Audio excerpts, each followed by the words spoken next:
usapin. Kung di ka pa nakilala, please introduce yourself.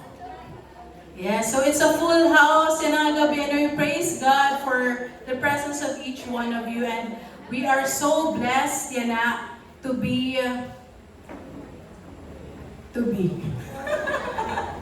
We're so blessed na we have the presence of our special guest. Kay this February, we have opened our Wholehearted series, Love in Every Season. So supposedly mag-start niya last week, but nagka-typhoon siya, nausog yan na. So nag-move directly kita as scheduled. So for week 2, kita yan discerning your call to marriage. And no other people nga best mag-sharing kundi a couple that is very close to our hearts, nga close sa heart gap at Christ Life Church. So we don't only consider them as friends, but as family gap. So all the way from New Life, Tacloban, let's welcome Mr. and Mrs. Hyacinth and Clindale Lamiseria. Yes! So, duha ka part na nila sharing so i-share we call him Kuya Klein. So let's give him a hand, guys. Thank you.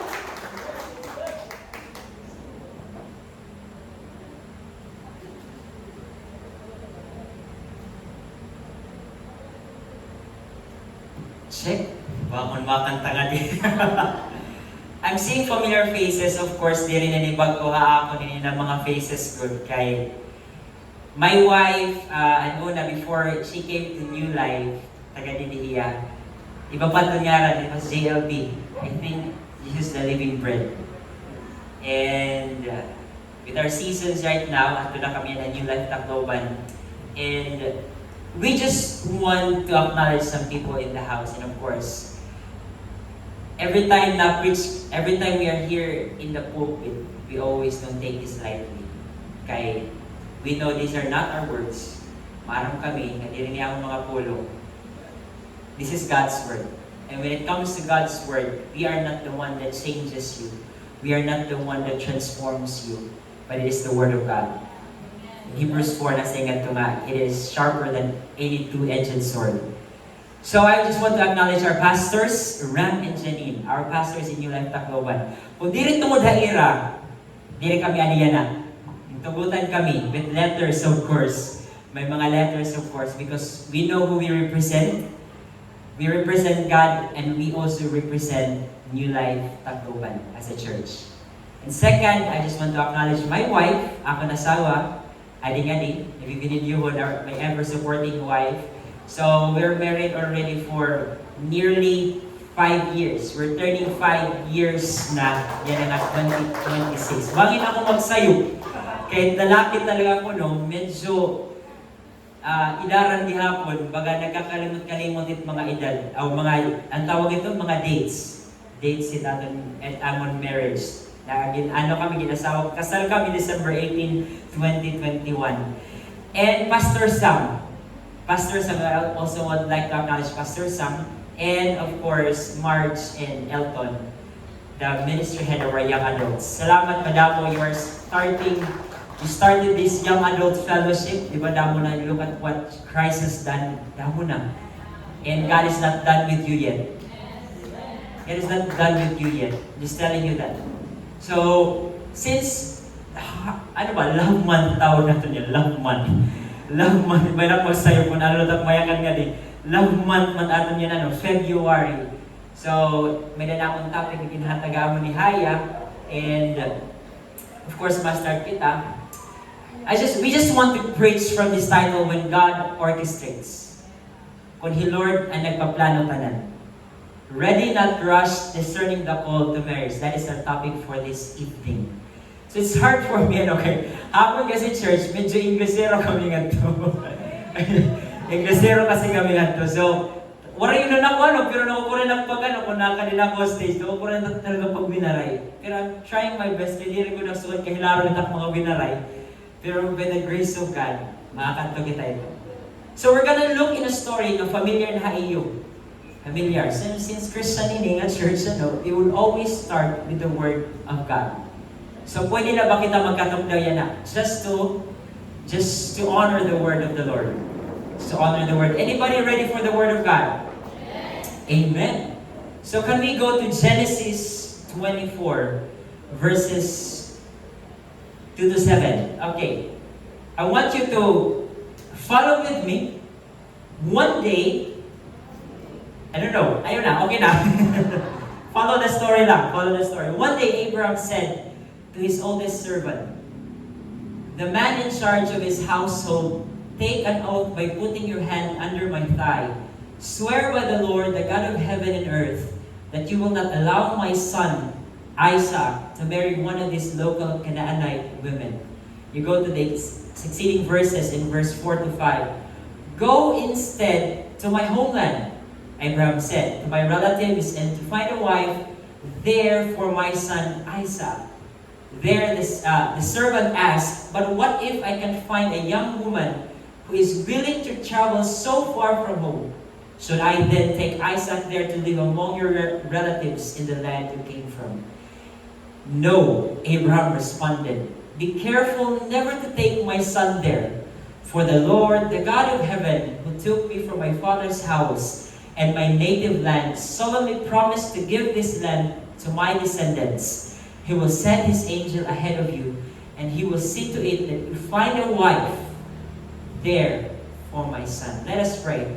Heavenly Father, we thank you that your word is alive, and it is continue to minister to us 20,000 years after. God, we thank you that we came in different, but we will come out blessed and transformed by your word. God, we thank you, God. Use us as a vessel. This we pray in Jesus' name. Amen and amen. You may now be seated. It's only for tela kami minutos. Since this is Love Month, of course, itamong theme talaga ni about love. Excited ba ka mo about love? Love. Sige, love kita, love.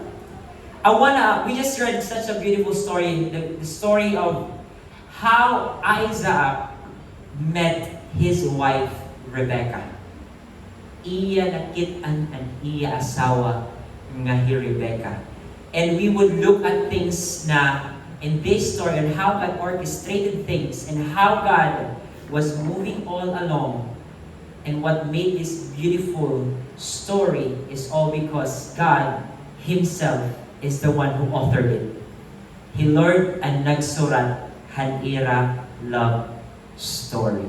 Pag iya ka nagutunay mo sakit, He Lord, it magsusurat, hit imo love story. He Lord, it magsusurat, hit imo love story. I want to start with this thought. God prepares the plan. Say this with me. God prepares the plan. He Lord, ang nagaandam han mga plano. When we go to verse 4, it says, nasa rin ni Abraham, go instead to my homeland. Pakat to it lugar, na kunhain, dito ako nagtikam. Hiya nagtikam, hiya nagplano, and this amazing about God is that God initiates things, and when it comes to marriage, even not just in marriage, when it comes to relationship, He Lord ang nag-author. He Lord ang nagpapatikam. Wala na iba. So He is the master architect. Why the story is beautiful. Di rin natin gina-underestimate ang human effort. Yes, may dalaga po human effort. As siya nga kung namumuyab kita, di ba lalaki boys? Lalaki. Uyab nga ni kita, ano itong tala nakikita? An effort, 100%, 120%. Kaya ko, makuha ang bulan para imo. Di ba? The human effort, ano itong nga na? But it's another thing na kung He Lord na nagpapatikang anay. Na we don't orchestrate ang mga butang-butang. Sige na, uyabang ko daw inihiya. Try ko lang. Kung madara. Daw, testisyan ko daw inihiya. O kung di rin dumara, sige, may plan pilot ako. May plan pilot ako. Kung di rin dumara, sige, hiyalawan. No, we don't do that. Because when God orchestrates, when God's way, if it is God's ways, it is sure and it is always. Tuon Hiya, always. Kung He Lord ang nagpapatikam. That's why in Philippians 1:6 it says that He who began a good work in you will continue to finish it, will bring it to completion until the day of our Lord Jesus Christ. I want to tell you this, hey Lord, nagpatikang kahit maupay nga buhat tayo mong kinabuhi. Na kung ni Lord ang nagpatikang na, sigurado ito, hey Lord, tatapusan ito niya. So, the first thought is this, God prepares the plan. And another thing, God paves the path. Hiya lagi hapon na nagpaplano. The best thing about God is this, He isn't just a good starter. He is a great sustainer. Nga diri lahi Lord, mo pa'y magpatikang. May ba mo kilala ng mga tao nga mo pa'y na magpatikang? Sahan lang mo na maupay. Pero as you go along the way, hala, ano din, iba naman na ni attitude. Hala, ano, ito? Ano na, baga na ka di man niya balay, baga na ginadalihan bukal, ginalabhan pa niya ng mga badyo. Oh, grabe na guli nga effort. Pero ano baga, tika iha na mga 3 months, 4 months, a year passed. Hala, ano ito? Iba naman niya. Di rin naman niya naglalaba. Napalong rin naman niya ninihiya. Ay, di rin naman niya naghatag akong flowers. Di rin naman niya nagsasalita akong I love you. Diba? But it's a different thing when it comes to the Lord. Kay Lord, great starter. Na ni Lord, great sustainer. He sustains consistently, Lord. Kung ano yung buhat ng Lord, maupay hain mo, iya ito ni ko continue all throughout ang imong kinabuhi. That's the love of God. Amo na iya paghigugma. That's why, when it comes to love, it aton example, the best example is Jesus Christ Himself. We know, pwede kita mag-look up haton mga ates and kuyas, but at the end of the day, mga tao lagyan po nila. Manilagyan nila mga imperfections. Pero when you look at Jesus, God Himself, perfect, blameless. Blameless si Lord. Grabe no, blameless si Lord. He learned na sustain. He learned na sustain. He learned na sustain. Di rin para sa mga tao. Di rin para sa mga lalaki o babae kung hinuman kanyayala. Why? Because when God orchestrates, He sustains it. God doesn't just prepares the plan, He paves the path. Hiya ang nagpaplano kung hinot mo magiging spouse, mo magiging asawa in the future. So again, He Lord, na-pave yan path. He is a sustainer. And the third is, God, ano the third? God provides the promise. At the end of the day, parang nakita ang story ni Rebecca and Isaac. Hiram ang nagkasawa. All because God started it. God sustained it along the way. And what is that? He finished it. At the end of the day, nag-meet Hiram. While Isaac, nagtatrabaho yung to field. Nagtatrabaho ang lalaki, nagtitrinabaho ang lalaki, kumita hiya, hino ito niyang girl, Sumerian servant Eliezer. That is your wife, Rebecca.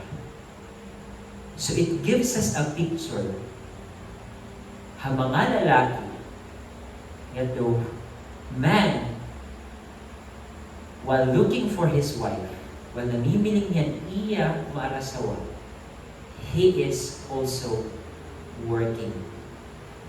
Whatever it is, whatever form of that work is, in the church, in career, he is working. And then at some point, when God orchestrates it, ang timing ni Lord, nag-meet siya. Why? Because God provides the promise. Saring Lord, tatagan ko Isaacin wife. True enough, intagan niya Rebecca. I remember the time when I was magpropose na ako ng wife. It was way back June 20, was it June? July? June 2021.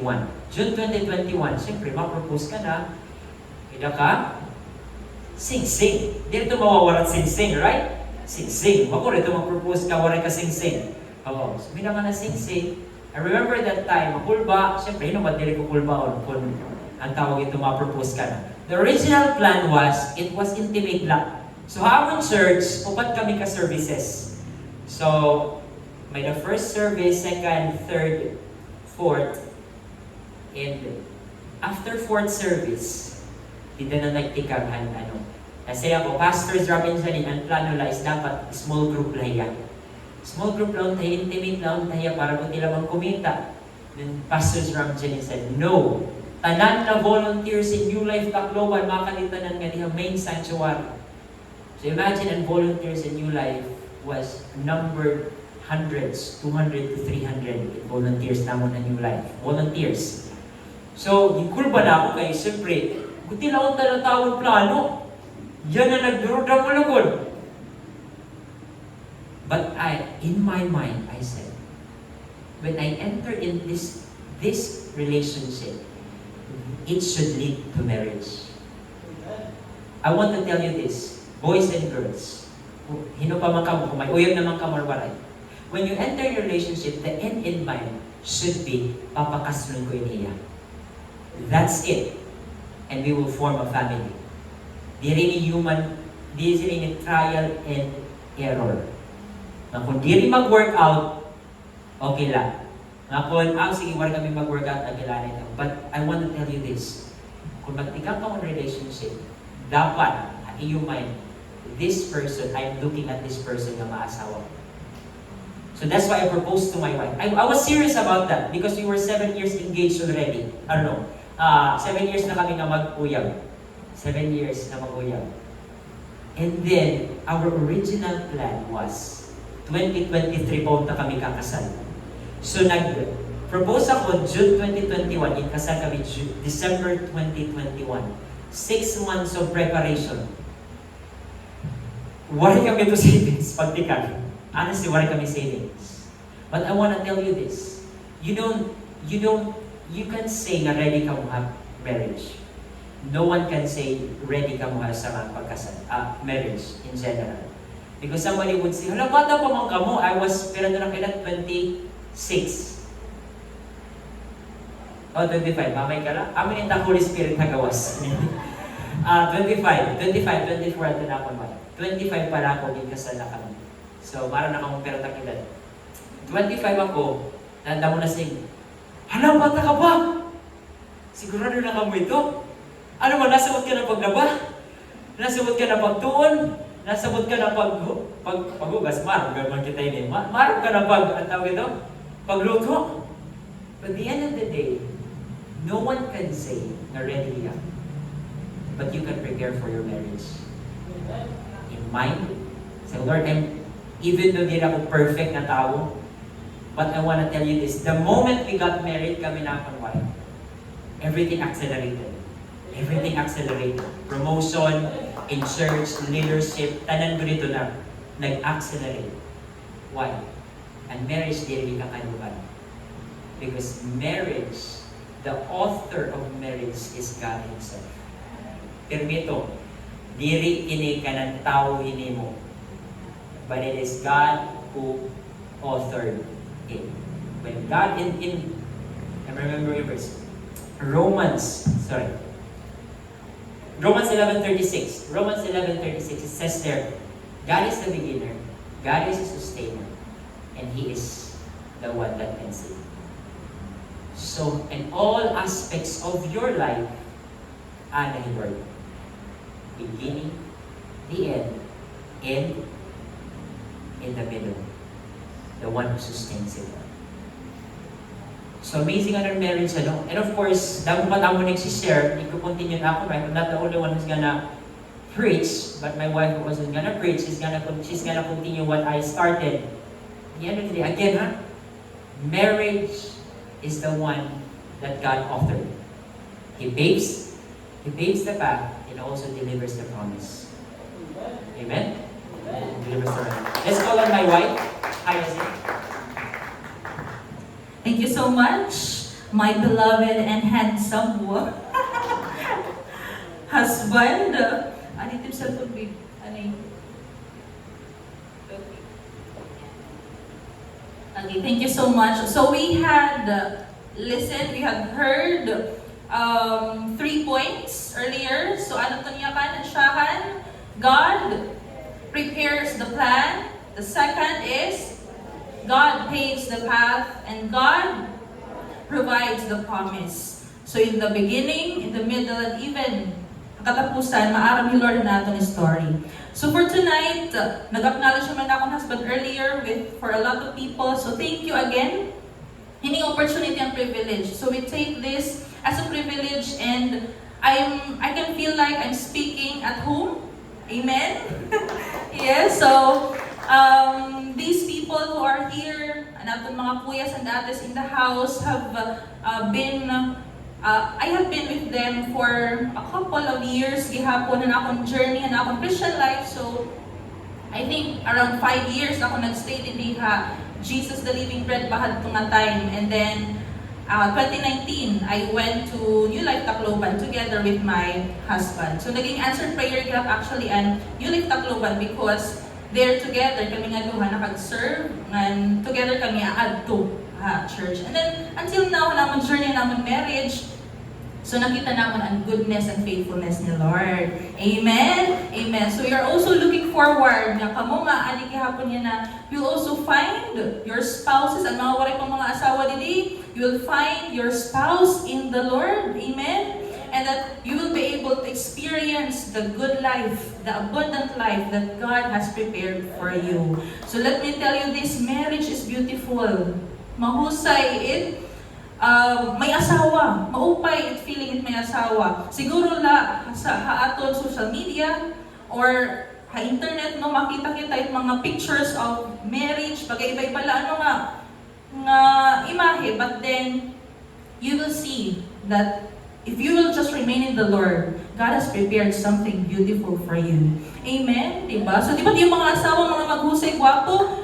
Ano yung mga asawa nila? Amen. O, amen ka mo kay Valentine's Day buwas.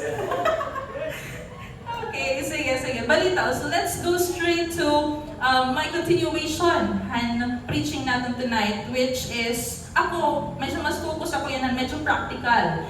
Dale earlier, medyo yan foundational of the pre-marriage part of our journey. So this time, I will share how to prepare for marriage. How do you really prepare for marriage, diba? So mapakiano ka mo, how can you be so prepared? May dapat tayo, makayakan ka nga, I'm ready for marriage. Diba? Yakan ni Dale earlier, you can never tell actually, nga ready ka na magpakasal. Kaya bisan nga niya story again, yakan earlier, 2023 pa namon plano, pero ginkasal kami 2021. So wala pa kami milyones sa tunga time, even until now. Di ba? Pero ginkasal lagi hapon kami. And just a testimony that we were able to get married debt-free. Wala kami loan at tunga time, so we were declaring, Lord, ikakasal kami bisan 6 months na preparation na debt-free because it is you who will provide. And indeed, He provided. Amen? So, at nga time, kumbaga matuon lang kami nga dapat may daka, milyones sa bangko.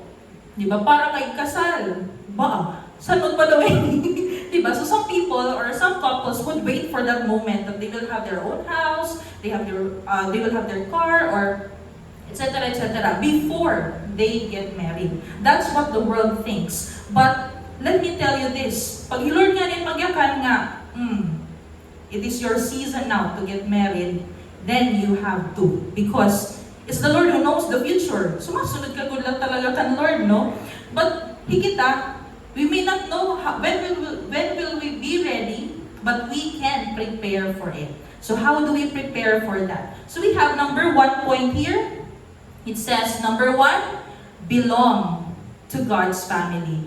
So actually, we only have 3 points here. Medyo mga basic yan hira. Pero, this will really help you prepare for marriage. So first is belong to God's family. It says below, be a believer of Jesus. Sige daw, raise your hand if you are a believer of Jesus here. Oh, amen, amen. So kitang tanan nga aadi. So number 1, check. Oh, perfect. So, right now, may mga tao na masali nga, okay lang ito, bisan diri believer. Oo, di ba? Pero naya ka na 2 Corinthians 6:14, do not be unequally yoked together with unbelievers. Okay? So, Abraham, in the story earlier, in Genesis 24, Abraham made sure that Isaac's wife belongs to the same family. Wala yung sumiring nga, didi, mga, diri niyo ka urusa. Okay, but he made sure that his wife will come from the same family. So he said, go instead to my homeland, to my relatives, and find a wife there for my son Isaac. God, in this picture, Abraham is God making sure that your spouse belongs to the family of God. Amen?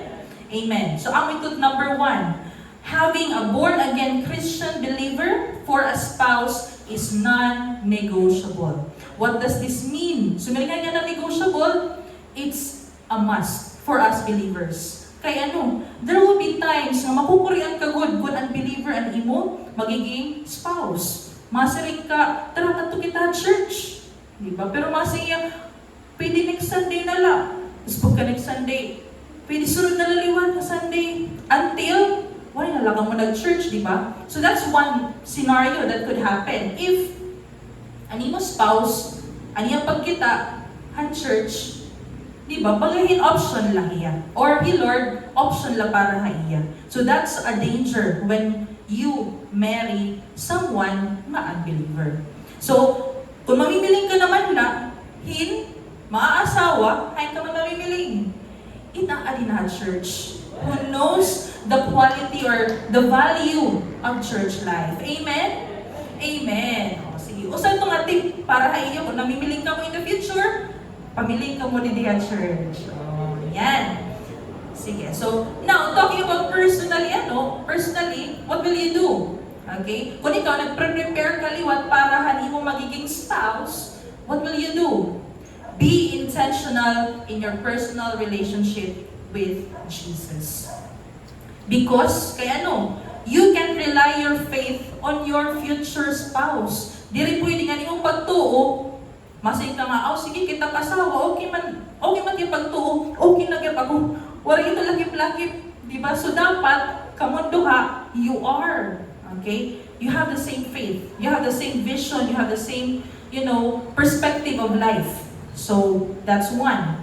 And then another is that your completeness is in Christ. It's not in your spouse. So, kailangan talaga intentional ka yung relationship ka, Lord. So, frustration comes when you want your spouse to feel you rather than letting Christ fill your life. Familiar na kami ito nga masaring nga ma-enter yung relationship kay broken niya. Gusto niya, ang iya magiging partner or boyfriend or girlfriend, amo it mag-fix sa iya. Di ba may sugarito kita nga thinking, worldly, no? But, let me tell you this, kung parehas ka mo broken, di ba? Broken ako, broken niya. You expect that other person to fix you. Hiya na-expect niya, i-fix mo niya. Tapos parehas lang kang may gini-expect until the time comes na, wala, ito yan ang tabo. Diba? So what happens? There's frustration. So, ending to heartbreaks, magbubulag-lag hapon talaga mo eventually. So that's when you enter a relationship nga diri Jesus, diri Christ, and nagfi-feel ha iyong kinabuhi. So, again, you must have your completeness in Christ. So I think, amo dapat in yung first week, na atong prostoryahan, your completeness in Christ, in your singleness. So while you are single, dapat kompleto ka madakan Jesus. Because a relationship must be a relationship of two complete people. Diba? So amo ito dapat ang aton stand when it comes to entering relationship. You are a believer of Jesus. Number 2, okay, di ba number 1, check na kamuntanan. Okay, number 2, abide in your local church. So, sumili nga ni local church, kung hay ka mo nagsisimba. So, mali, hayo case, you are in Christ Life Church. So, abide. And then under that, it says, be a disciple of Jesus. So, a believer, ang kaninang katinikaman, you must not remain as a believer, but you must be a disciple of Jesus. A disciplined follower of Jesus. Why? Kaya kailangan natin maging disciple? Ano't iya bagat gamit when it comes to marriage. Because it is how you'll get to know the character of God, the heart of God, His will, His way of doing things. So kung di mo ito yung mag-gets, pag abot mo relationship, marriage, masaling ka, makakano kini. Diba? Kaya waray man yung maging susundan nga pattern. But then, you go to the Word of God. So that's why you become a disciple of Jesus. Okay, so another, ayun na akong kodigo.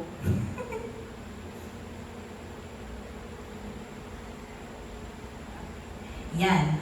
The more you get closer and intimate with God, the clearer you'll hear His voice. So a disciple of Jesus, nakakabati, han boses ni Lord, han boses ng Holy Spirit. So kanina, atong title na nasa ringan, Ready Not Rush, Discerning the Call for Marriage. This is how you discern the call for marriage. The call when the Holy Spirit tells you, it's time for you. It's your season. So I can recall, an among time ni Dale, di ba nayakan niya na 2023 pa namang plano, that's 2 years from the time that we got married. Then 2021, di ba kasal kami. So during that time, nga nag-decide, nag-i-restore pala kami at to January 2021. Waray pa kami plano to get married at the end of that year. So, nakikistorya kami with our leaders, and then, wala, istorya la. Pero yun, may challenge siya amon. Why not believe for this year? Kaya ano 2 years pa from now, di ba? So may mga ganyan na mga usap-usapan. Pero nakamukha years, 6 years, 6 to 7 years at that time. So ngayon na kami na mag-uyab. So di ba nayakan kanina, when you enter a relationship, your end in mind is marriage. Kasi po, oh, okay, sige. So, pero kami liwat, bagat na mamatila kami. Okay, sige, they are suggesting, why not this year? Okay. Pero until a point, nga nagabot haamon nga, may nagunasin nga mo nga, why not try niyo pagsalit tayo parents? Oh, so, hanto nga tayo, magduda pa ako kay, ang status ato, I'm actually an eldest child. So, usually, eldest child, baga you have responsibilities to your family, di ba? So, baga ilaan ito. Bayan yung parents na rin, ilaan na yung mga, pero ka years na lang, after, siguro. Pero that time, it was really clear to us, try niyo pagsalit. Okay, sige, try na ng pagsalit. Nagsalit kami. So, we had this set up na nakikistorya na ako na sban with my parents. Kikistorya niya, kahuman na restorya, ang baton ngayon, okay man ngayon. Nagsige man ngayon hirap. So, pwede. So, there is this blessing. Nga pwede na ngayon kami magpakasal. Kinaya ang lera, kay maaraw naman kami nga maabot ka mo ito nga time. Oh, sige, di ba? So, may nasugar ito. Nayakan ako, hala, what if 2 years pa namin niraging pakianhan? Di ba? So, may pa talaga ang amon pagpakasal. So, during that time, ato yung moment na pakasals naman nga nasa nga, try lang yung pagsalit. That was actually a go signal for us. After that time, nagsalit kami, hinay-hinay na nagpaplano na ngayon niya for proposal. Ako liwat, nagka-canvas na ako mga tawag ini, suppliers for the wedding. Kasi what if mag-propose lahi, at least may andam na ako mga suppliers. Diba? So gana kanto ka, prepared for marriage. So yun, so that happened, but there was that time na nakasense kami na it's your season. So pag ipapakyan na kami ito, why are you entering marriage? So na muna nababaton to was, we know it's our season. So ang tunga time, ako to nag-accelerate tanan until we decided December 2021 ang amon magiging kasal. So with that, I think that's a thing that marked an amon marriage nga. Inihiya, we discern a call to enter the season of marriage. Bisan, hatong time, anak ko ni edad, 24. Hiya, 25. So, rin masari nga, dapat, ini nga edad, 30 ka na magpakasal. So, parang ang tagal pa siya. So, dapat yun. So, you really have to listen to the Holy Spirit. You have to listen to the Word of God. And where will you have this discerning? Okay, makukultivate, hain mo church. That's why you have to abide, to remain in church. Remain in the community where God has placed you. And also, at church, you need to acknowledge God's authority over your life through your pastors and your leaders. Kay, het pag-iya ito relationship, nga ito yung marriage, may dagod ka mo ito, leaders na maggagabay ha iyo. Diba? So, inirang ang mga leaders, hirap nakita, mas may dahil na nakikitaan, tapos may time nga, hindi mo din nakikita nga perspective. So that's why you need to hear, you need to listen. So during that time, hanakong pag-istorya, January 2021, an amon ka istorya, an amon life group leaders, and the pastors. So unong kami ang usa ka table, dinner at tuhiya, we thought it was just a simple fellowship, pero it was actually the time nga na-challenge kami nga, why not believe for this year to get married? So hito, namati kami, nag-acknowledge kami han authority, han amon pastors na leaders sa amon. So we just got the call and then we entered the season. So again, acknowledge God's authority over your life through your pastor and leaders. Because you will only find good counsel in church. Diri kami itong makakabati, hagawas, hay mga tao. Iti mga tao may mga masabi lang yan, pero diri ito hirait ultimate na dapat niyo pamatian. In church, you will learn accountability, honoring, and submission. Diri niyo malalearn nga ito hagawas. And these three, importante yung marriage. May accountability. How do you honor people? How do you honor your husband or your wife? How do you submit to your spouse? Gihapon. So you will only learn that when you are in church. So grow and be spiritually mature in church. And lastly, for this inihiyang point, do not take your church life lightly. So we appreciate you coming here, bisan gabi na Friday, no? Taking time to be here, hearing the Word of God, because your church life is non-negotiable. Dapat good na church ka mo. Because later on, you will realize, if you don't want to struggle bringing your spouse and your children to church, kung na diri ka Korean, nga darawin yung pamilya, nga diya church, start with your own church life now. So ikaw, pag tikang kayo kalugarin mo, if I want my spouse to be coming to church, dapat nakikita na niya, nag-church. Pati na akong mga children, if that's what you see for your family. So you really have to take your church life very seriously. Because in the last days, Jesus is coming back for His church, His bride, and you don't want to be somewhere else when Jesus comes back. So stay ka mo, remain ka mo din at church, together with your families. And lastly, number 3, serve in your local church. So kanina, we have you being a believer, you being a disciple, and now being a servant in your local church. So, Rebecca, going back, had a servant's heart. May di a servant's heart.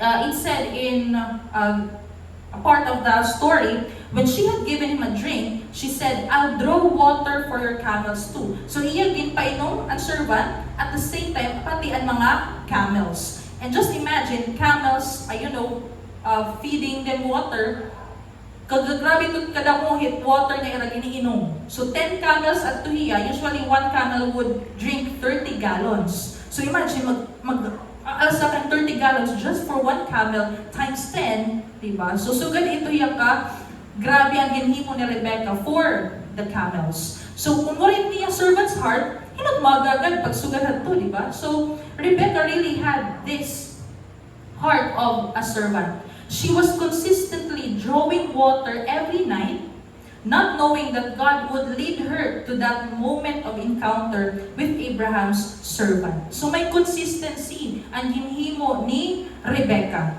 So that's why, ikaw gihapon, kung ali ka man at church, you are serving, pero kung diri ka pa nagsaserve, start now, start as early as this Sunday, dayon, go ahead, serve, because you must not despise serving in church. It will teach you humility, kailangan ito iha mag-asawa, patience, and selflessness. So inihira nga tanan, malalearn mo inihiya kung nagsuserve ka. So if you learn it as early as now, mawaray ka pa asawa, pag asawa na nimo, kaya, kaya I'm humble, wow, I'm patient, and I'm selfless. Oh. So, yan, you must take an active role in your church. Partner with God. Be part with what God is doing in and through His church. Then, we have heard stories as well. In most cases, they have found their spouse while serving in church. Oh, nakita nila ni asawa, simpid lahera, nag-arrange lang chair. Yun ang tiya, mahusay, di ba? So, most of the church people would find their spouse in church. So, why not, di ba? So, bakit natin lahat church? Iyo, magiging spouse in the future. Pero ilan na yan na pag-abang-abang. Di ba na yan serve lang. Maabot yung ito niya na moment. Yan. So, lastly, ministry. Okay, serving will preserve you, your marriage, and your family. So one thing that I really thank the Lord with nga nagsaserve na ako na sa church because kung waray habalay, waray eskwelahan, maaram ako at the church. So di na ko nababaraka kung na daw na inihiyang mga kasulok-sulukan kalibutan, di ba? So you will actually have peace in your marriage if you know that your spouse kamunduha, nagsiserve ka mga church. Most of the time, mas mapay, tumagupod ka mo at to church. Hindi ka mababara ka. Daw lang niya. Diba? So, ministry really will preserve your marriage and your family. Ayan. And that's actually our 3 points lang for how to prepare for marriage. And let me call on my husband for the conclusion. For hopefully may daka mo na learn na amon. Amen. Yeah, for tonight. So praise God for His word. Amen. Ma-conclusion naman I wanna say this message to mga married couple na. When Paul wrote a letter to the church of Ephesus, he said this in Ephesians 5. He says, "Wives, submit to your husband." Ano ba nga? Wives, submit to your husband. It doesn't mean that the wife, di rin yung wives nga, pwede daw ang asawa ha. Paul was addressing it generally. Usa pa lang nga ni Elton? Baga makuri na ma-manage, di ba? So, asa pagpukunda mo? So, Paul was addressing it generally. Wives, submit to your husband.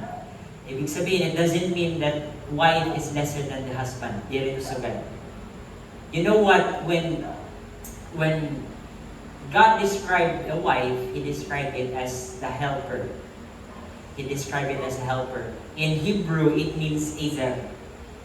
You know what ezer means? It is supplying strength to the husband to where it is lacking.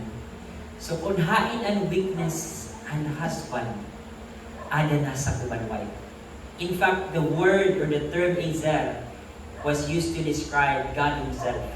He described ni God and Himself as Ezer every time He rescues Israel. So and why she is the Ezer. He supplies strength to the place where it is lacking. Sometimes tinatawag yung a rescuer. You submit to your husband because the husband leads. When God said, I would make you a helper, ang karong signal nga yan nagto, ang lalaki kailangan himbulig. Kailangan niya yung bulig ang lalaki. Because sometimes, boys, medyo diri kita danay, we're not aligned. Sometimes ang mga decision danay diri asya. Of course, we are called to lead. We're always called to lead in a family. But you have a wife who is not below you, who is not behind you, but is walking with you along the way. Along the way, doing life together, serving God together. And wife would always support you. That's why I'm blessed because I have a wife that is a Christian who knows my faith, would help me, and nagkaanak na kami, would help me. Because wife, it is so hard when you know that your husband is called to the ministry. it would be a challenge. Because at some point, ibabayaan ko yung hayabalay. Because I'm gonna go to church. I'm gonna go to church to serve God. Sometimes my preach to service people. Sometimes my life group, I would go one-on-one with people, college, young adults, and my wife is there at home, taking care of Asher, our son. Because, you know what, marriage, that's why, nagsiring na kanina na akong wife, before you enter marriage, you're already complete in Christ. That your completeness is found not in your spouse, but in God Himself. So when we look at Genesis 24, the story that we have read earlier, Abraham, who is the Father in heaven, he is the type of the Father in heaven who initiated the plan. The servant who was there, guiding along the way, who is a picture of the Holy Spirit. And Isaac, who is Jesus, waiting for the bride to come. And Rebecca, who is the church, us, looking for a husband. You see, God the Father, God the Son, and the God the Holy Spirit working together in that story. I want to tell you this, marriage will never be complete without the Trinity working on it.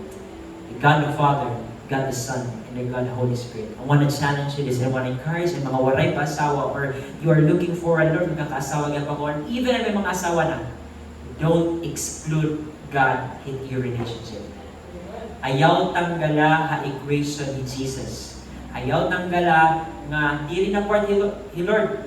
Damo na tang wisdom, Lord. Nagbasa na akong damo nga libro. But I want to tell you, in Psalms, or I think in Proverbs says, in the multitude of counsel, there will be safety. Kasi yung mga nakatalaga nga leader sa amon, dahil mga tao na add life, add value ha amon, could counsel us. You know what? Every major decision that we have in our marriage, maaramit amon pastors.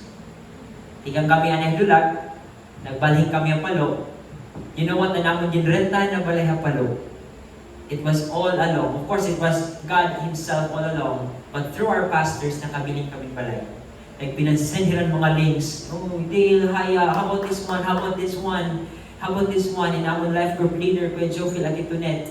Every major decisions of our lives, may na mga leader na nasa book. And they will counsel us. Because in the multitude of counselors, there will be safety on it. Mas maupay nila accountable ka mga tao kesa you would trust on your own self. There's nothing good, Paul said, there's nothing good that would come out in this flesh. The only thing that is reborn right now is our spirit, and we are still being sanctified in our soul. So church, ayaw niyo i-exclude ni Lord. Hadma enter in relationship. Kaya may mga asawa na. Because the story in Genesis 24 is a picture. Marriage is a picture of union of Jesus and His bride, the church. Kita and Rebecca nga. So I hope that you have learned something from it. And may God bless you.